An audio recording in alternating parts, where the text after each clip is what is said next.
Hello friends, मैं सोनू आप सभी का दोस्त। आज की इस वीडियो के अंदर मैंने आईटीआई के ड्रेस मेकिंग ट्रेड के प्रीवियस ईयर के क्वेश्चन पेपर के एमसीक्यूज का यहाँ पे कलेक्शन किया है। ये वो प्रश्न है जो कि एग्जाम में सबसे ज्यादा बार रिपीट होते हैं और पुराने पेपरों में पूछे जा चुके हैं। तो यहाँ पे सबसे पहला सवाल है, टूल का नाम क्या है। तो यहाँ पे जो आपको टूल दिखाई दे रहा है ये क्या है? ये एक ड्रेस मार्कर गेज है, तो इसका सही उत्तर है ऑप्शन बी। दूसरा प्रश्न है, एक प्राकृतिक फाइबर कौन सा है। तो प्राकृतिक जो नेचुरल रेशा है वो कौन सा है, वो है ऊन, जो कि ऑप्शन डी यहाँ पे आपका सही है, जो कि हमें प्रकृति से प्राप्त होता है। इसके अलावा पॉलिएस्टर, नायलॉन और रेयन, ये सभी हम आर्टिफिशियल तरीके से तैयार कर सकते हैं, बना सकते हैं, लेकिन जो ऊन है वो हमें पशुओं से, भेड़ों से प्राप्त होती है, तो ये एक प्राकृतिक फाइबर है। तीसरा प्रश्न है, हाथ सिलाई सुई का मध्य भाग कौन सा है। तो हाथ से सिलने वाली जो सुई होती है तो उसका जो बीच वाला भाग होता है उसे क्या कहते हैं, उसे कहते हैं हम स्टेम, जो कि ऑप्शन डी यहाँ पे सही है। अगला प्रश्न है, एक्स के रूप में चिन्हित भाग का नाम क्या है। तो यहाँ पे एक्स के रूप में जो चिन्हित भाग है इसे कहते हैं हम टेंशन नट, जो कि ऑप्शन बी यहाँ पे आपका सही है। पांचवा प्रश्न है, कटिंग पॉइंट सुई का कार्य क्या है। तो जो कटिंग पॉइंट सुई होती है वो एक ऐसी सुई होती है, जब हम उससे किसी भी चीज को सीते हैं तो सिलते समय वह अपने आप उसके अंदर सुराख बना लेती है, छेद बना लेती है।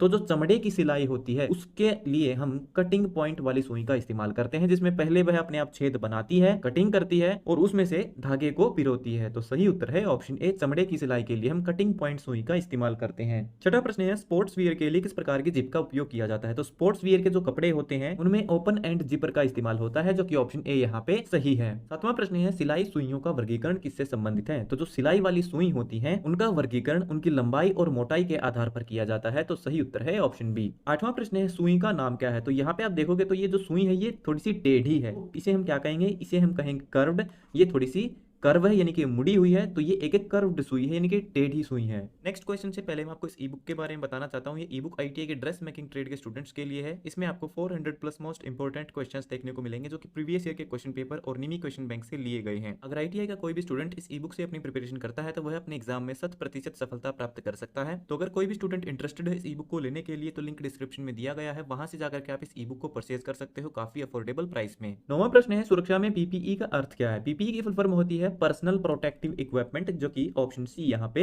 सही है। 10वां प्रश्न है, गर्मियों में पहनने के लिए कौन सा कपड़ा आवश्यक है। तो गर्मियों में जो है ज्यादातर कॉटन का कपड़ा पहना जाता है, जो कि ऑप्शन बी यहाँ पे सही है। 11वां प्रश्न है, तने से कौन सा फाइबर निर्मित होता है। तो जो जूट होता है वह जूट पौधे के तने से प्राप्त किया जाता है, तो सही उत्तर है ऑप्शन बी, जूट एक ऐसा फाइबर है जो पौधे के तने से प्राप्त होता है। 12वां प्रश्न है, शरीर के माप के लिए क्या महत्वपूर्ण है। तो कपड़ों के लिए जब भी शरीर का माप लिया जाता है तो सबसे महत्वपूर्ण बात होती है फिटिंग।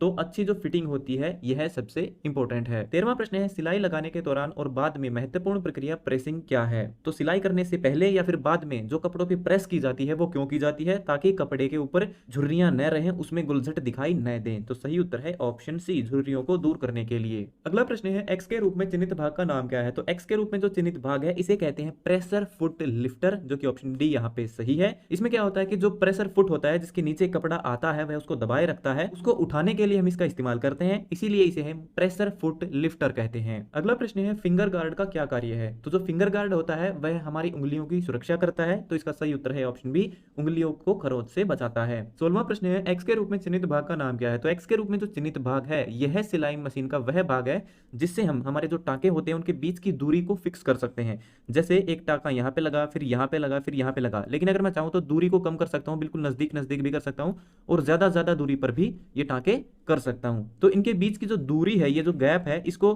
कम या ज्यादा करने के लिए हम सिलाई रेगुलेटर लीवर का यूज करते हैं। लेकिन जो एक्स के रूप में चिन्हित भाग है, ये वाला जो भाग है, इसे हम कहेंगे सिलाई रेगुलेटर लॉक स्क्रू। ये हमारे सिलाई रेगुलेटर को लॉक कर देता है। सिलाई तो रेगुलेटर तो है ये वाला और ये है इसका लॉक, इसको हम जहां पे रखेंगे वहां पे इससे लॉक कर सकते हैं। तो इसका सही उत्तर होगा ऑप्शन बी। 17वां प्रश्न है, सिलाई की लंबाई को नियंत्रित करने के लिए कौन से हिस्से हैं। तो मैंने आपको अभी भी बताया सिलाई की जो लंबाई है कि कितनी दूरी जो है होनी चाहिए सिलाई के टाकों के बीच में, ठीक है, तो उसको सेट करने के लिए हम सिलाई रेगुलेटर का यूज करते हैं, जो कि ऑप्शन डी यहाँ पे सही है।